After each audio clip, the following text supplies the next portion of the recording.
Amin. Amin. Shalom. Kalau tidak salah, saudara, terakhir saya ke tempat ini, saya ada bicara tentang iman. Saya mau melanjutkan. Pentingnya iman kita terus bertumbuh. Katakan amin. Amin. Karena iman itu sangat penting.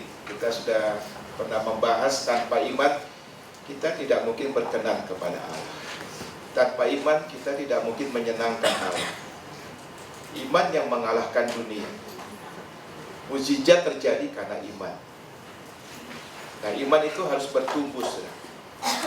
Nah, saya mau memulai dengan menyampaikan demikian, bahwa setiap jawaban doa, setiap berkat-berkat yang kita terima, saya mau katakan tidak selalu bergantung dari Tuhan, tapi ada bagian kita. Katakan sama-sama, ada bagian kita.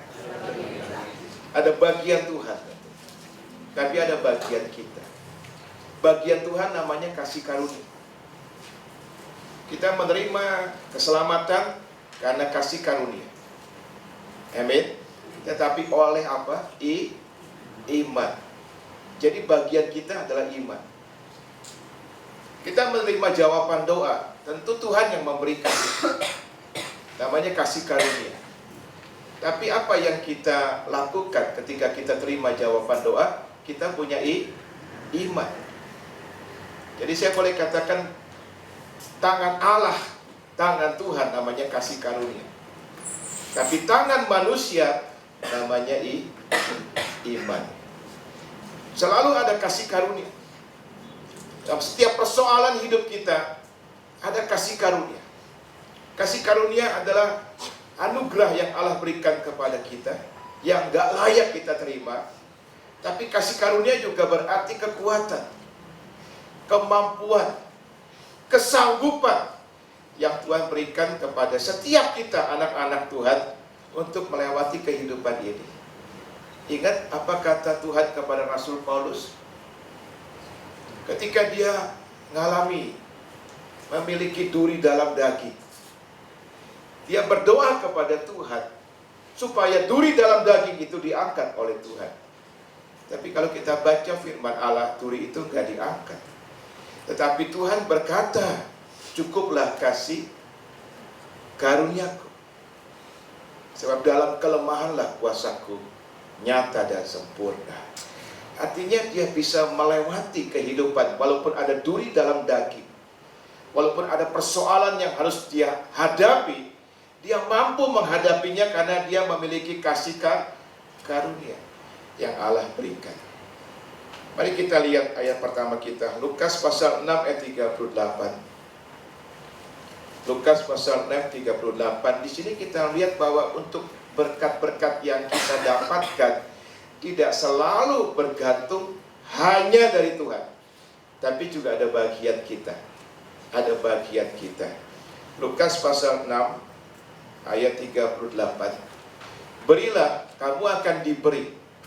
Satu takaran yang baik, yang dipadatkan, yang digoncang, yang tumpah keluar akan dicurahkan ke dalam ribaanmu.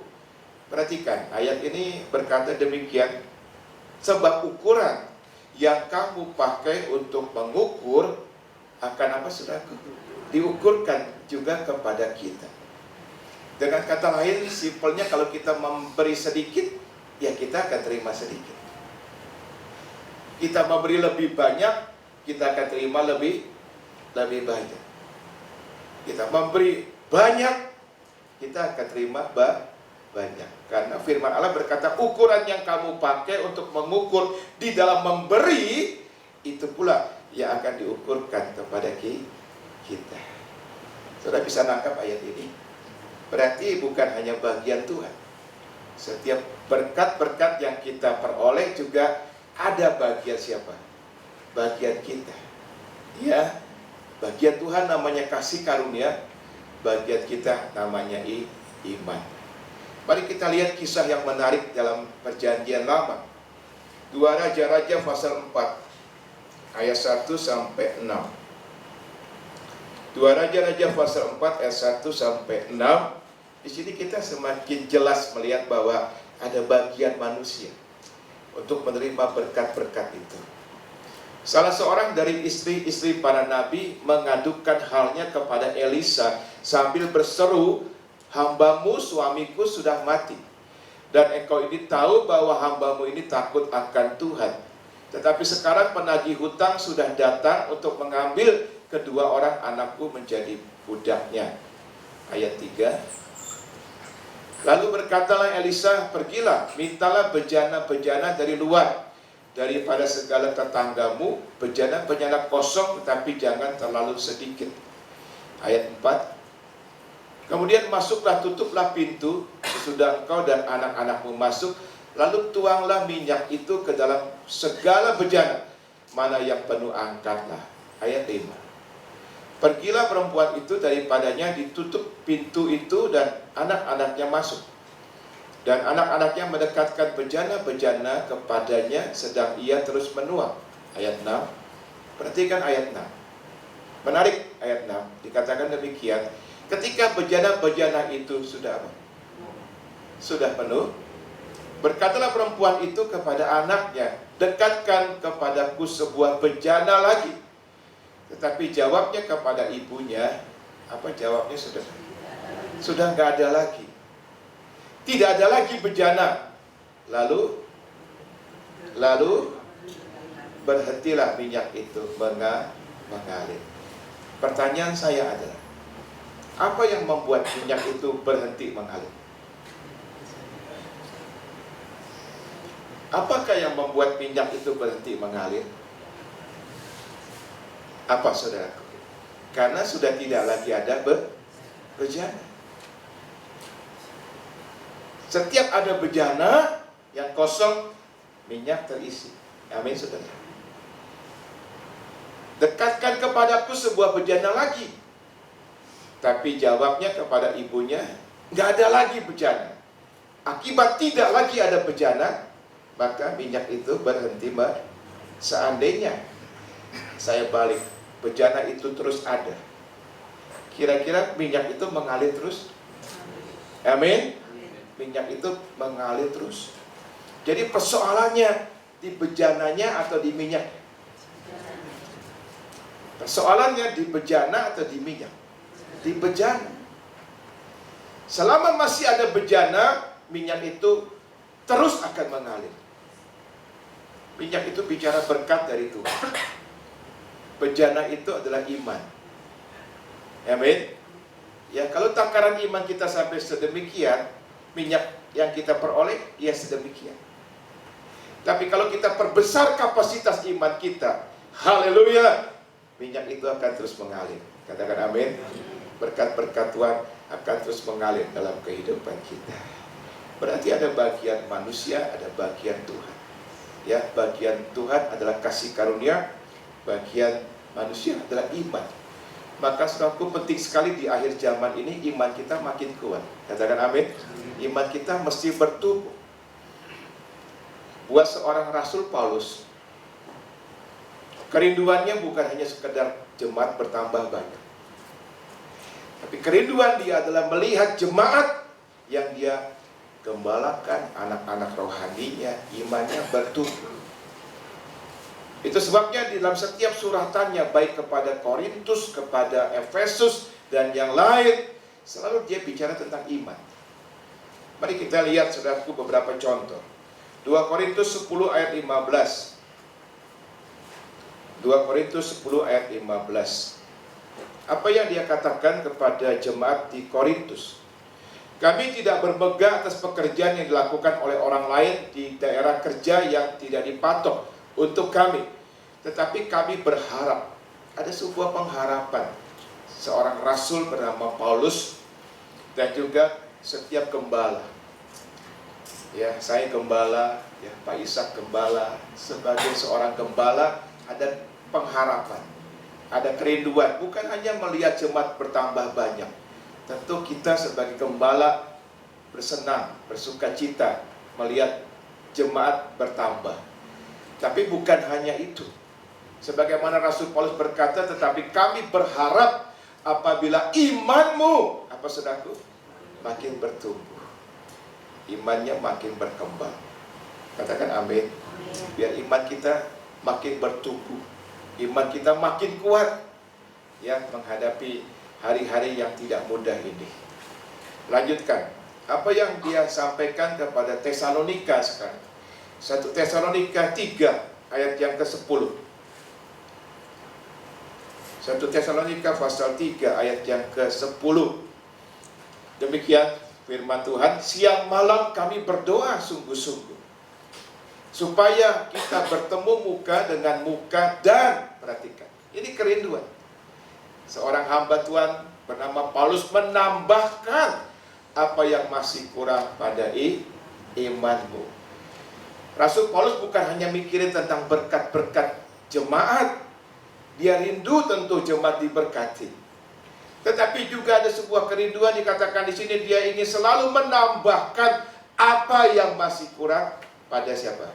Iman daripada jemaatnya. Katakan amin. Jadi iman kita perlu bertumbuh, iman kita perlu berkembang, saudara. Sampai batas mana? Sampai kita bisa sampai kepada level iman Bapak orang beriman. Siapa dia? Abraham. Sebab kalau kita bicara iman, kita nggak bisa lepas daripada iman Abraham. Karena iman Abraham dianggap sebagai standar daripada iman anak-anak Allah. Karena dia disebut Bapak orang beriman, Bapak orang percaya. Mari kita lihat Roma 4 ayat 20 tentang Abraham. Roma pasal 4 ayat yang ke-20.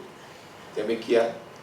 Tetapi terhadap janji Allah, Abraham luar biasa. Dia pegang janji Allah. Dan terhadap janji Allah, ia tidak apa?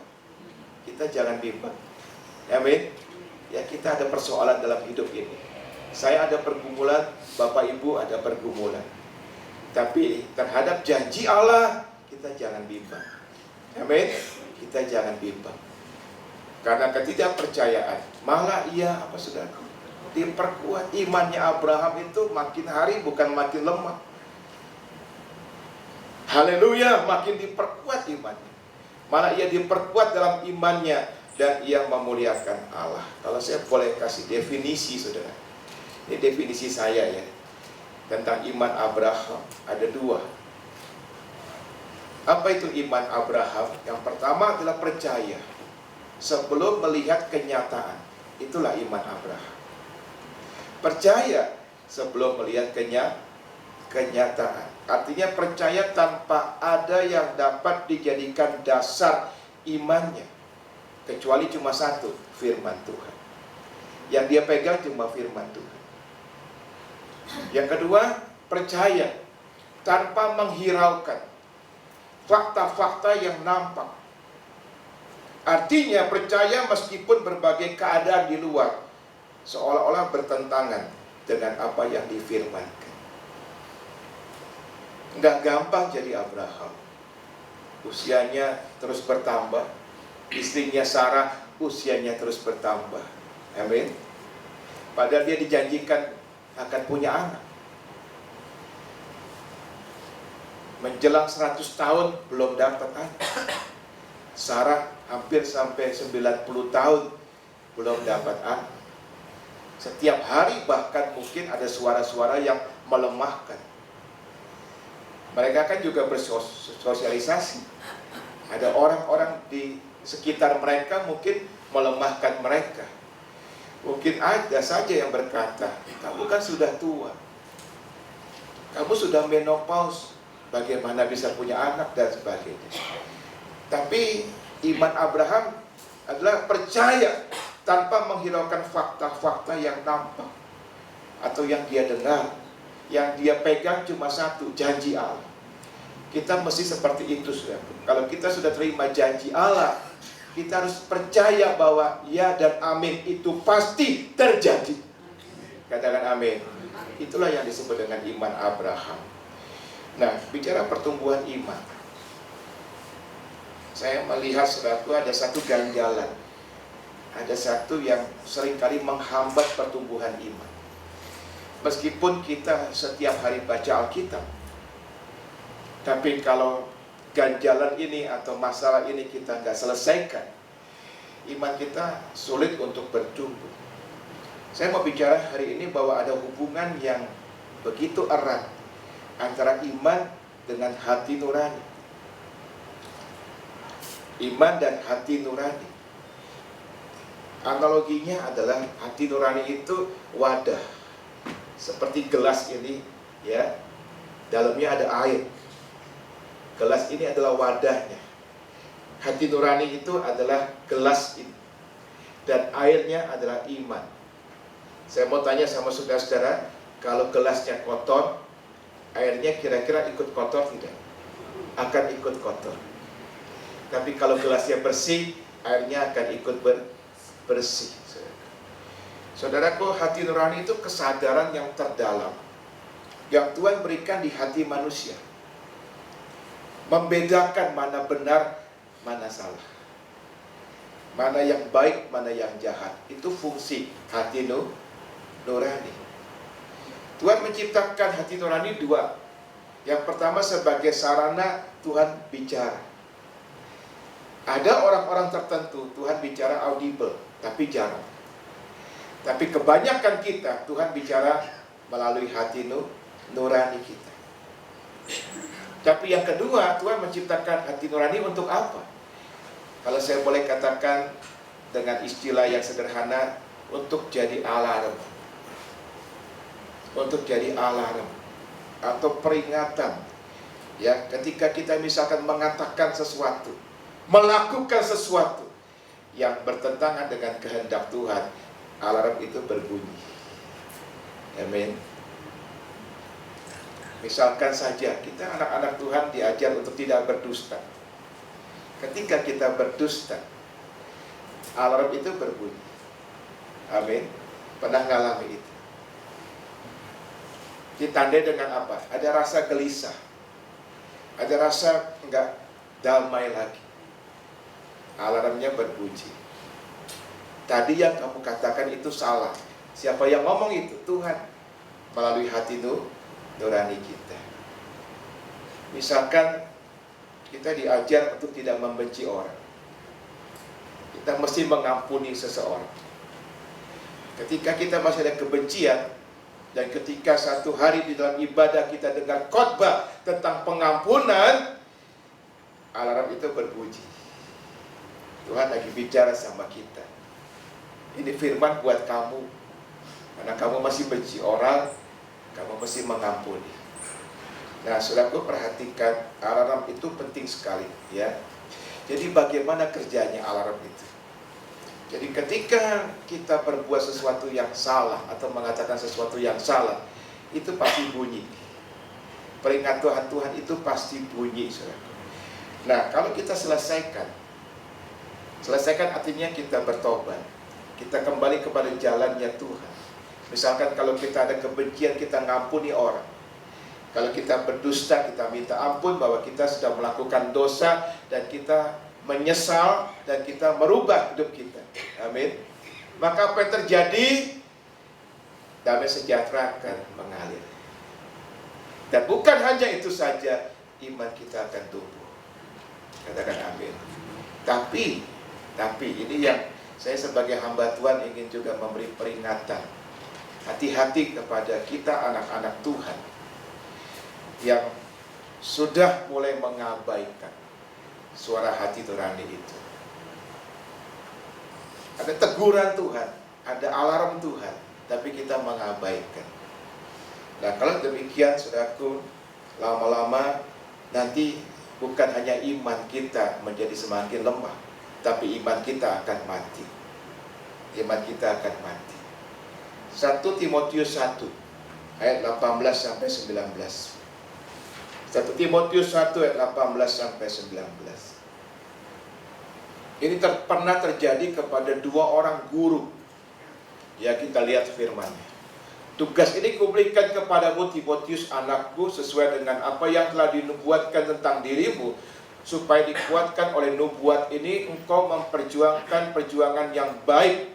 Perhatikan, dengan apa? Tapi tidak cukup dengan iman. Dengan iman dan apa? Hati nurani yang murni.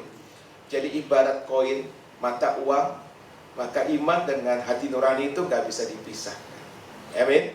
Maka Timotius ya diberikan pesan oleh Rasul Paulus bahwa harus ada perjuangan, bukan hanya dengan iman, tapi juga dengan menjaga hati nurani. Ayat 19. Beberapa orang ternyata telah menolak. Artinya kalau menolak itu suara Tuhan di dalam hati nurani mereka sudah diabaikan. Beberapa orang telah menolak hati nuraninya yang murni itu, dan karena itu apa saudaraku? Perhatikan. Pak Gunadi, saya tiap hari baca Alkitab. Sebab saya tahu bahwa firman itu adalah bahan baku iman. Sebab Alkitab berkata bahwa iman timbul dari pendengaran akan firman Tuhan. Itu bagus. Tapi selama hati nurani kita nggak kita jaga, iman kita tetap nggak akan bertumbuh. Beberapa orang telah menolak hati nuraninya yang murni itu, dan karena itu apa? Kandas. Imannya kandas. Siapa mereka? Ayat 20. Mari kita lihat, diantaranya Himenius Alexander. Kalau sudah perhatikan, dua orang ini bukan jemaat, sudah sampai kepada level guru, pengajar. Mereka hamba-hamba Tuhan, tapi mereka mengajarkan hal yang salah. Rasul Paulus pernah menegur, dan Tuhan menegur lewat hati nurani mereka, tapi mereka mengabaikannya. Istilah Alkitab, menolak hati nurani yang murni. Maka akhirnya Paulus menyerahkan mereka kepada iblis supaya jerah mereka menghujat. Apa arti menyerahkan kepada iblis? Ini istilah gereja mula-mula. Artinya orang itu dikucilkan, sudah dikeluarkan dari gereja. Artinya diserahkan kepada iblis, sudah tidak lagi menjadi milik Tuhan. Kenapa? Karena tidak menjaga hati nurani. Oleh sebab itu, mari kita lihat sikap Paulus. Luar biasa sikap Paulus. Kisah Rasul 24 ayat 16. Kisah Rasul 24 ayat 16. Maka Rasul Paulus saudaraku punya tekad. Dia bilang begini, sebab itu aku senantiasa berusaha untuk hidup dengan apa? Hati nurani yang murni di hadapan Allah dan manusia. Sebab dia tahu seberapa dahsyat pun firman Tuhan melanda dia, tapi kalau dia nggak menjaga hati nuraninya, imannya tidak akan tumbuh. Katakan amin. Nah, bagaimana caranya kita menjaga kemurnian hati nurani? Dua hal. Mari kita sama-sama saya pun sedang belajar. Yang pertama, hati nurani itu harus diisi oleh kebenaran firman Tuhan terus-menerus setiap hari. Katakan amin. Itu caranya. Isi dengan firman Tuhan setiap hari, sehingga firman Tuhan itu akhirnya menjadi satu dengan hati nurani kita. Yang bisa membersihkan hati nurani manusia nggak bisa, tapi kuasa firman itu sanggup menyucikan hati nurani kita. Katakan amin. Asal kita mau kerja sama. Jadi doa sama Tuhan, ketika saya baca firman Tuhan, biar Tuhan bicara kepada saya. Kalau ada bagian-bagian dalam hati nurani saya yang tidak baik, biar itu disucikan oleh kuasa firman. Katakan amin.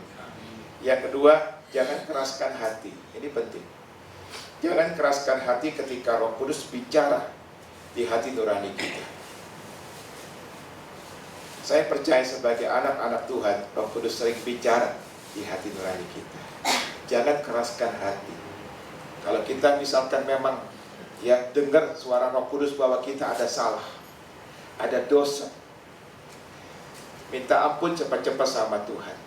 Maka damai sejahtera akan kembali mengalir. Amin. Dan iman kita akan bertumbuh. Kenapa saudaraku? Karena hati nurani itu bisa dibungkam secara perlahan-lahan. Tanpa kita sadari, lama-lama kita akhirnya menjadi mati rasa. Tahu yang mati rasa? Itu yang paling bahaya kalau sudah sampai mati rasa. Artinya saudaraku, suara Tuhan sekeras apapun kita sudah gak berasa. Dan saya ya sebagai hamba Tuhan melihat ada sudah orang-orang Kristen yang sampai ke level ini.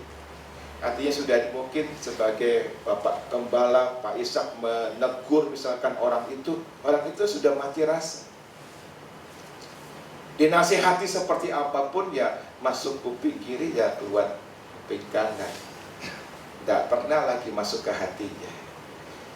Itu pernah terjadi pada Firaun. Firaun ditegur oleh Tuhan dengan tulah-tulah, tapi dia keras. Maka ada ayat Alkitab berkata, ayatnya Tuhan sendiri yang mengeraskan hati Firaun itu. Karena apa? Karena tidak mau kerjasama. Amin, saudara. Jadi oleh sebab itu penting sekali ya, jangan sampai kita keraskan hati ketika Roh Kudus bicara sama kita.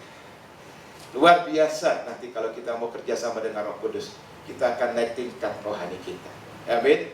Kita akan naik level, iman kita akan bertumbuh dan kita akan diberkati. Nah, saudaraku, bagaimana cara menumbuhkan iman? Ya, cuma dua. Kalau saya bilang cuma dua cara menumbuhkan iman. Yang pertama, pengenalan akan firman Tuhan. Ya, setiap kali saya khotbah dimanapun saya selalu nggak pernah bosan untuk mengatakan bahwa kalau kita mau punya iman yang kuat, modalnya firman Tuhan. Amin. Jemaat yang luar biasa kehidupan firman Tuhannya, imannya pasti akan kuat. Katakan amin.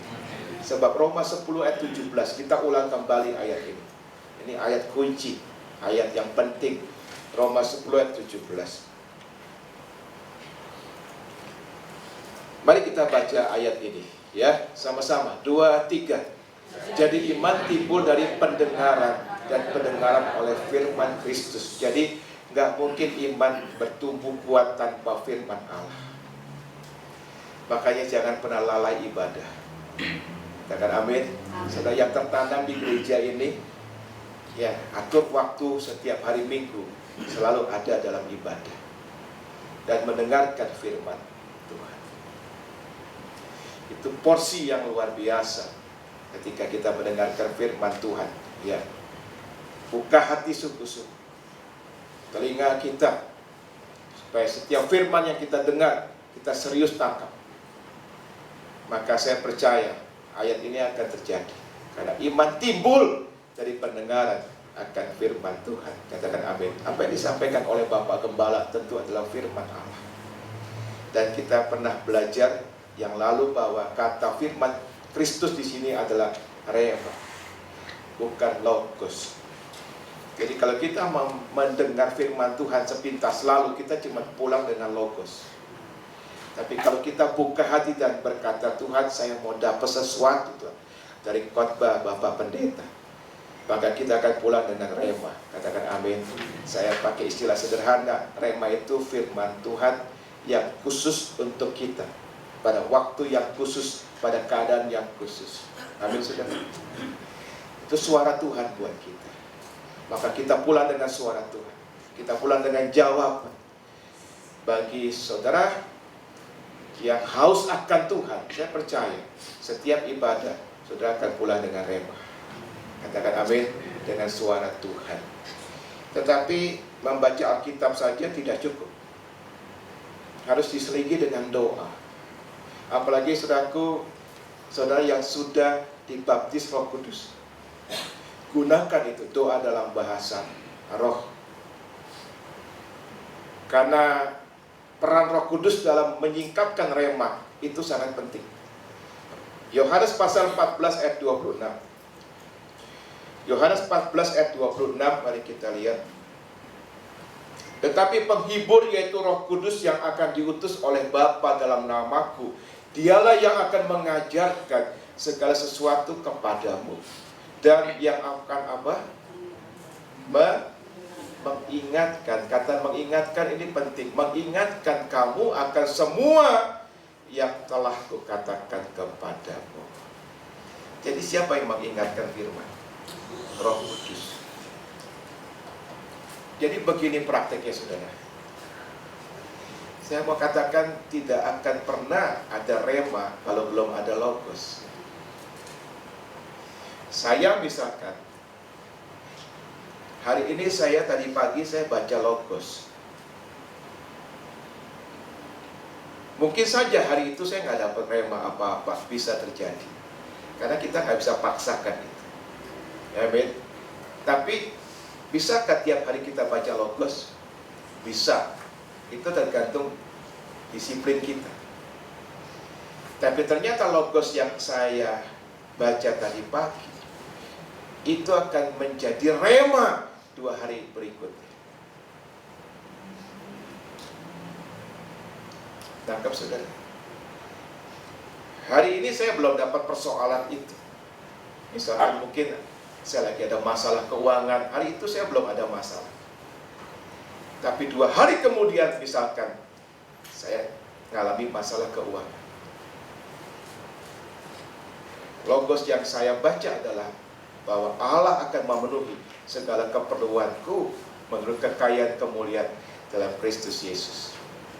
Hari itu saya merasa saya fine, saya oke. Tapi ternyata 2 hari kemudian saya mengalami sesuatu. Itu keluar. Itu yang disebut di sini Roh Kudus mengingatkan.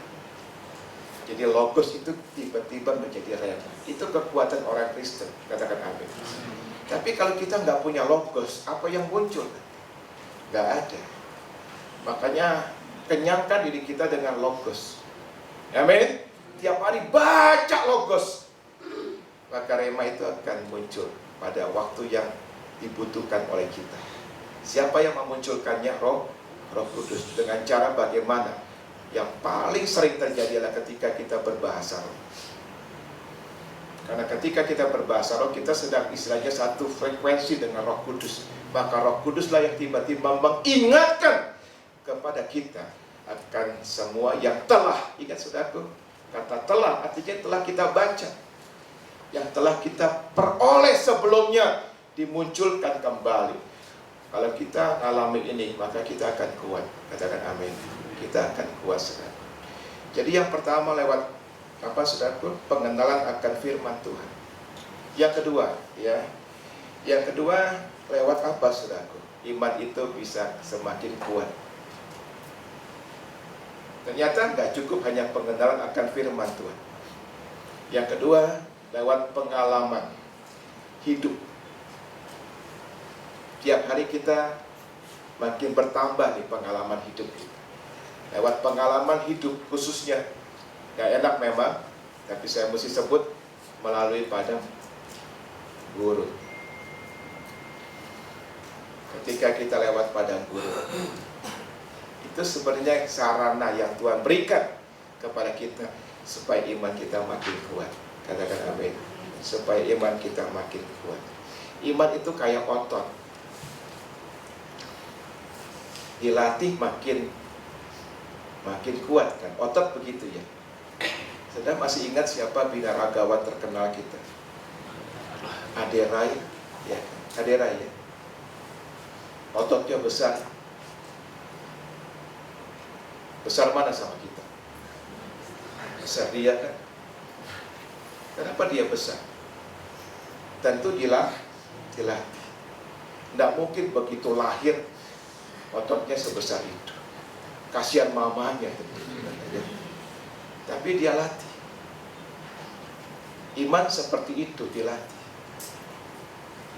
Nah, Tuhan memberikan sarananya untuk melatih iman lewat pengalaman hidup, khususnya di padang gurun.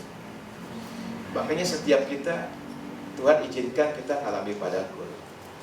Sebab itu pola perjalanan bangsa Israel. Ingat saudaraku, kita ini Israel rohani. Katakan amin. Kalau Bapak Ibu bicara tentang perjalanan bangsa Israel, jangan bicara itu sejarah. Itu sebenarnya bicara tentang satu gambaran perjalanan kita sebagai anak-anak Allah.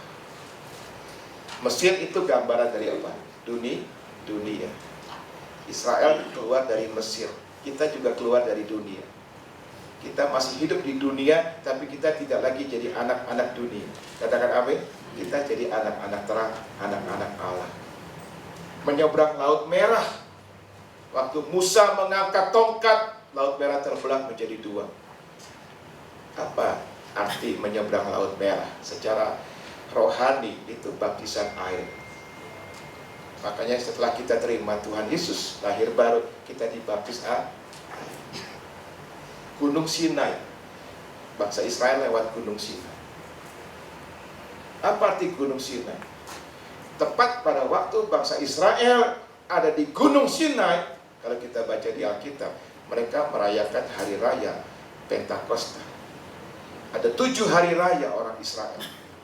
Tapi tepat ketika mereka ada di Gunung Sinai, mereka merayakan hari raya Pentakosta. Gunung Sinai itu bicara baptisan Roh Kudus. Setelah itu nggak langsung masuk tanah Kanaan, nggak langsung, harus lewat padang gurun, baru masuk tanah Kanaan. Itu pola yang memang Tuhan sudah atur, termasuk juga untuk kita. Makanya kita nggak akan lepas dari padang gurun. Tapi saya beritahu, kita nggak usah takut dengan padang gurun. Padang gurun itu tempat Tuhan melatih iman kita. Katakan amin. Ada 3 yang akan keluar dari padang gurun. Kalau respon kita benar kepada Tuhan, ada 3 yang akan keluar dari padang gurun. Mari kita lihat Kidung Agung pasal 3 ayat 6. Kidung Agung pasal 3 ayat 6. Apa yang Tuhan katakan di sini? Mari kita lihat ayat ini menarik. Apakah itu yang membumbung dari padang gurun seperti gumpalan asap? Apa yang keluar maksudnya dari padang gurun? Kalau saya ngalami padang gurun, Bapak Ibu ngalami padang gurun bersama Tuhan, apa yang dihasilkan? Kira-kira begitu maksud ayat ini. Apa yang keluar? Ya, ternyata ada 3. Yang pertama adalah dikatakan di situ, ya, seperti gumpalan-gumpalan asap tersaput dengan harum mur. Kalau Bapak Ibu mau mencatat silakan. Yang pertama yang keluar mur. Mur keluar. Mur dihasilkan dari padang gurun. Yang kedua apa? Kemenyan. Yang kedua, kemenyan dihasilkan dari padang gurun. Yang ketiga, bau segala macam serbuk wangi. Mari katakan sama-sama, mur, kemenyan, serbuk wangi. Jadi ada 3. Ya, yang pertama mur keluar, lalu kemenyan keluar, dan segala macam serbuk wangi keluar. Mur itu apa? Mur itu gambaran daripada kelemah lembutan. Kalau Bapak Ibu membaca kata mur di Alkitab, salah satu pengertian mur itu adalah kelemah lembutan. Dan kalau saya simpulkan, itu karakter. Katakan sama-sama karakter. Bapak Ibu lewati padang gurun bersama Tuhan, yang pertama hasilkan karakter. Mungkin dulu sebelum lewat padang gurun kita sombong. Kita merasa bahwa kita nggak butuh Tuhan. Tuhan izinkan kita mengalami trouble, suffering, persoalan, masalah bersama Tuhan. Akhirnya kita dibentuk karakter kita. Kita nggak sombong lagi. Kita menjadi rendah hati. Dan kita berkata betul dalam hidup ini, saya butuh Tuhan. Yang kedua, kemenyan itu bicara iman. Kemenyan itu iman. Jadi apa yang dihasilkan melalui padang gurun bersama Tuhan? Yang kedua adalah iman kita makin kuat. Haleluya. Iman kita makin bertumbuh. Yang ketiga adalah serbuk wangi. Serbuk wangi apa itu? Pengenalan akan Tuhan. Katakan sama-sama, pengenalan akan Tuhan. Saya ambil contoh soal Ayub. Ayub mengalami padang gurun. Sangat luar biasa pengalaman padang gurun. Anak 10 meninggal. Amin. Harta habis. Sakit. Teman-temannya salah paham meninggalkan dia. Saya pernah bilang terus terang sama Tuhan, kalau saya jadi Ayub, Tuhan, saya jujur, saya nggak kuat. Rupanya kasih karunia buat Ayub memang luar biasa. 10 anak meninggal. Harta habis. Sakit. Istrinya kemudian juga nggak sehati lagi sama dia. Tapi ketika dia melewati padang gurun yang tandus ini bersama Tuhan, 3 dihasilkan. Pertama, karakter. Kalau Bapak Ibu baca kitab Yakobus sampai kagum sekali dengan karakternya Ayub. Dia sebut teladan ketekunan Ayub. Ayub itu terkenal karena ketekunan. Dia tekun luar biasa. Ngalami segala pencobaan, dia tetap menyembah Allah, dia tetap bersyukur, sehingga jadi diberkati 2 kali lipat. Amin. Yang kedua, imannya bertambah dan bertumbuh. Dan yang ketiga, pengenalan akan Tuhan ketika dia berkata begini dalam Ayub 42 ayat 5. Dulu dari kata orang aku mendengar tentang Allah, tapi sekarang mataku sendiri memandang Engkau ya Tuhan. Artinya tingkat pengenalan dia kepada Tuhan bertambah-tambah. Katakan amin. Saya cerita Abraham. Pernah baca kisah Abraham berbohong. Dia bilang Sarah apa? Bukan istrinya ya, tapi adiknya ya. Kenapa? Supaya dia nggak dibunuh oleh orang-orang Mesir. Bohong. Nah, saudaraku, seandainya ya, waktu itu seandainya ya, Ishak sudah lahir dan dia disuruh mempersembahkan Ishak ke Bukit Moria. Seandainya pada saat dia berbohong itu, di waktu itu dia disuruh Tuhan mempersembahkan Ishak di Bukit Moria, maka jawabannya adalah dia nggak siap. Tapi berjalannya waktu, lewat sekolah padang gurun, Abraham makin kuat imannya, sehingga pada waktunya Tuhan bilang, kamu sudah siap mempersembahkan Ishak di Gunung Moria. Katakan amin. Saya dan saudara seperti itu. 10 tahun lalu, mungkin menghadapi persoalan yang kita alami sekarang, kita nggak siap. Tapi berjalannya waktu, haleluya, iman kita makin kuat. Contoh lagi siapa? Musa.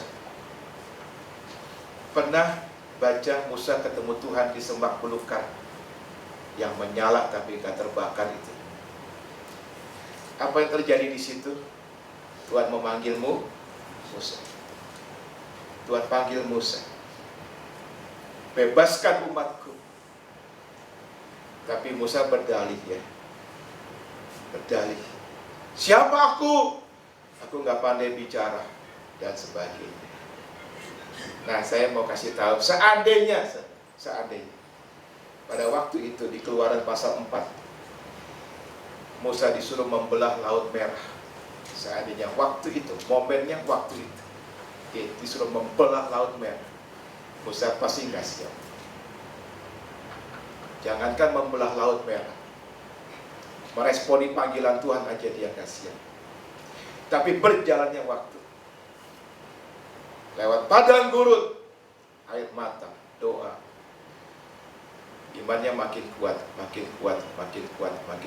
sehingga waktunya tiba, Tuhan bilang, kau sudah siap, angkat tongkatmu, belah Laut Merah.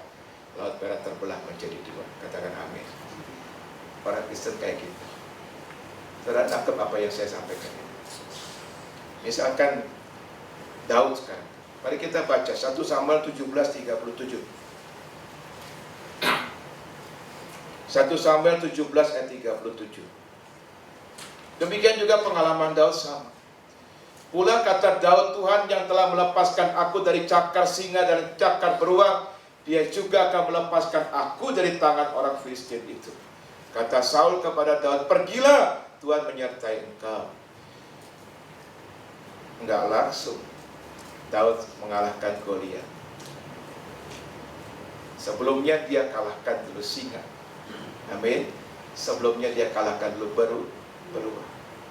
Seandainya waktu dia belum mengalahkan singa, langsung diserahkan oleh Tuhan Goliat, dia nggak siap. Nangkap saudara? Yang kecil dulu dikasih Tuhan. Singa dulu menang, beruang menang, baru makin besar tantangannya. Berarti imannya makin apa?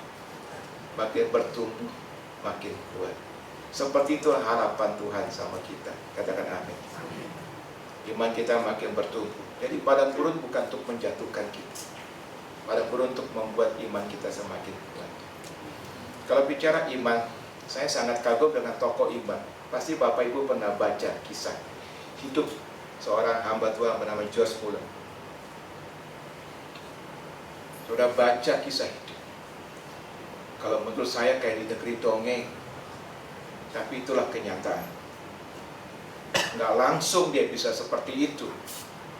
Berapa banyak padang gurun yang harus dia lewati. Tapi imannya begitu kuat. Saya ambil contoh satu saja. Dia punya 2.000 anak yatim piatu. Bayangkan 2.000 itu banyak saja. Satu hari dia sudah melihat makanan sudah nggak ada, susu sudah nggak ada. Tapi pagi itu 2.000 anak yatim piatu tetap disuruh duduk di ruang makan yang besar dengan piring kosong, dengan gelas kosong. Imannya udah diuji. Dia tenang karena dia sudah mengalami padang gurun luar biasa. Imannya meningkatnya luar biasa. Dia bilang sama anak-anak, tenang, kita doa, kita bersyukur. Tuhan pasti hari ini akan kenyangkan kita. Padahal piring kosong. Nggak lama setelah doa, sudah ada orang ketok pintu. Ternyata temannya Jos, memang dia profesinya tukang roti. Tapi apa yang dia sampaikan luar biasa.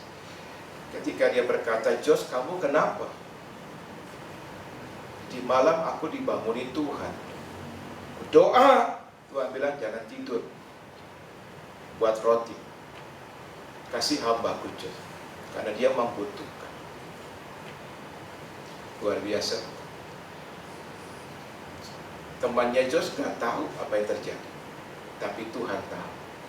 Tuhan pakai dia untuk menjadi berkat. Imannya sampai ke situ. Tapi kalau kita baca kisah hidupnya nggak langsung instan. Itu melalui perjuangan hidupnya, pergumulan hidupnya, padang gurun yang panas, yang tandus dia lewati. Tapi bersama Tuhan dia menang. Amin. Dia punya iman yang akhirnya makin lama makin kuat, makin kuat. Yang lebih ajaib lagi, nggak lama lagi ada seorang juga datang. Dan kali ini tukang susu. Dan dia nggak kenal. Kenapa bisa datang? Karena ternyata tukang susu itu pakai kereta, sedang berjualan susu. Tapi tiba-tiba roda kereta itu rusak, sehingga didorong berat. Maka dia akhirnya memutuskan untuk menyumbangkan sebagian susu kepada rumah yatim piatu supaya bisa didorong. Haleluya. Jadi hari itu anak-anak yatim piatu, puji Tuhan, tetap makan roti dan tetap minum susu. Tepuk tangan kemuliaan. Imannya begitu kuat. Dari mana dia? Dua hal yang dia tempuh. Pertama, pengenalan akan firman Tuhan. Sebab ketika seorang wartawan datang ke rumahnya, masuk ke ruang kerjanya, ruang kerjanya dilapisi dengan karpet. Kalau di tengah-tengah ruang kerjanya ada bolong 2. Jadi kalau karpet ini selaku ada bolong 2. Ditanya, ini apa Pak? Ini dengkul saya. Ini dengkul saya. Dia kalau baca Alkitab nggak mau duduk. Dia merasa kurang hormat. Dia berlutut, nyembah, dia baca Alkitab sampai bolong karpetnya. Yang kedua, lewat padang gurun. Alami banyak hal, tapi bersama dengan Tuhan. Bukankah ada lagu yang mengatakan, bersamamu Bapa, ku lewati semua. Katakan amin. Sama Tuhan kita lewati padang gurun, akan membuat iman kita semakin kuat. Katakan amin. Saudaraku, kita harus punya iman yang kuat. Saya kemarin habis pelayanan dan ternyata ada beberapa buku yang masih saya lihat masih ada, saya bawa ini Pak Isa. Satu buku tentang iman. Yang saya khotbahkan ini hanya sebagian kecil dari buku itu ya. Buku itu itu judulnya Pilar-Pilar Iman. Kalau saudaraku yang ingin belajar tentang iman, saya bawa bukunya, nggak terlalu tebal ya, tapi banyak sekali ayat-ayat firman yang bisa dikupas di situ, yang saya harapkan saudaraku bisa bertumbuh iman ya. Nanti bisa lihat selesai ibadah. Saya juga bicara bawa buku tentang keluarga. Saudara dan saya hari-hari ini harus perkuat keluarga. Keluarga lagi diserang. Ya, banyak masalah dalam keluarga. Oleh sebab itu perkuat keluarga. Saya juga bawa buku tentang keluarga, judulnya Jika Bukan Tuhan yang membangun. Jika bukan Tuhan yang membangun rumah, sia-sia usaha orang membangunnya. Ya, mari kita bangkit berdiri, datang kepada Tuhan. Engkau ada bersamaku di setiap musim hidupku. Kita nyanyikan lagu ini.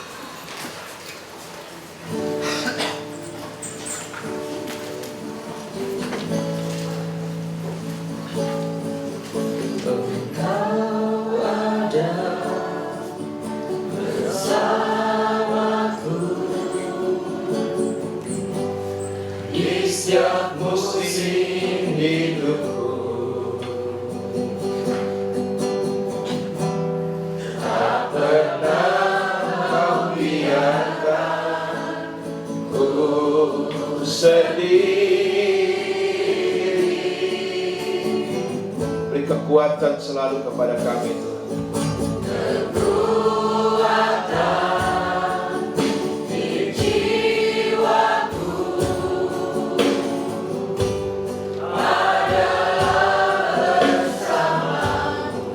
Takut kalau kami jalan bersama dengan Tuhan. Tak pernah ragu-ragu kasih-Mu. Mari angkat kedua tangan kita, tanda kita berserah kepada Dia. Bersama-Mu selalu bersama kita, gak pernah tinggalkan kita. Kita lewati padang gurun sepanas apapun, setandus apapun, tapi bersama dengan Tuhan kita pasti bisa melewati. Teguhkan kami, kuatkan kami, Engkau yang bertindak, memberi pertolongan, kasih karunia-Mu limpah, anugerah-Mu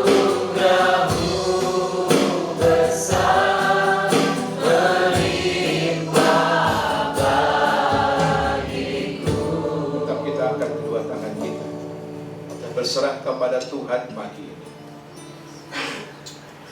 Tiap kita akan lepas dari padang gurun masing-masing, karena itu pola yang memang Tuhan izinkan sampai nanti kita masuk ke tanah Kanaan dan mencapai gunung Sion. Tapi saya beritahu di padang gurun ada Tuhan. Dia gak tinggalkan kita. Di padang gurun ada pewahyuan. Saudara tahu di mana Rasul Paulus menerima pewahyuan? Di padang gurun. Di mana Musa ketemu Tuhan? Di padang gurun. Demikian juga kita di padang gurun itu. Justru iman kita akan diperkuat. Karakter kita akan tumbuh. Dan pengenalan akan Tuhan akan bertambah-tambah. Akan ada mur yang keluar, kemenyan dan wangi-wangian. Buat kami mengangkat tangan pada pagi ini. Kami butuh Engkau Tuhan. Kami butuh. Kami butuh. Kami butuh. Saya merasa ada beberapa orang yang memang hari ini hadir. Kau sedang berjuang dalam padang gurun yang tidak mudah. Firman ini untukmu pagi ini. Padang gurun ada Tuhan di situ. Tuhan gak pernah meninggalkan saudara. Tuhan menuntun, membimbing, melewati padang gurun bersama dengan Tuhan. Hari ini firman untuk saudara, Jangan sudah khawatir, jangan takut, jangan cemas, jangan putus asa, jangan berkata, oh hidup terasa berat. Ada bagian-bagian dalam kehidupan ini di mana memang kita harus lewati padang gurun, tapi tidak selamanya, tapi ada. Dan pada saat itu kita melekatlah kepada Tuhan. Jangan kita justru lemah iman kita. Pada gurun tempat iman kita semakin diperkuat, semakin menjadi seperti iman Abraham, percaya meskipun fakta-faktanya nggak ada. Bukan iman Thomas yang perlu